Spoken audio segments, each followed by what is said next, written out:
आम्ही निघालो होतो संपूर्ण महाराष्ट्रात जागृत गणपती म्हणून प्रसिद्ध असणारा तासगावच्या उजव्या सोंडीच्या गणपतीचं दर्शन घ्यायला। गणपती आले की इथे यात्रा भरते।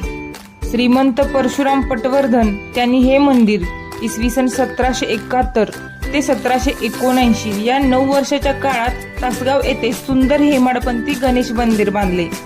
मंदिराच्या केंद्रस्थानी सिद्धिविनायक असून विष्णू, महादेव, सूर्यदेव व उमादेवी अशा 4 मूर्ती आहेत। पटवर्धनांनी श्रीरंगपट्टण येथे पाहिलेल्या रथोत्सवाची कल्पना तासगाव येथे 1779 मध्ये सुरू केली।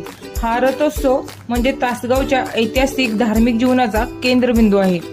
गेली 244 वर्षे हा रथोत्सव साजरा केला जातो। पश्चिम महाराष्ट्रासह कर्नाटक व सीमा प्रांतातही हा रथोत्सव सुप्रसिद्ध आहे। व्हिडिओ आवडल्यास लाईक करा। थँक्यू।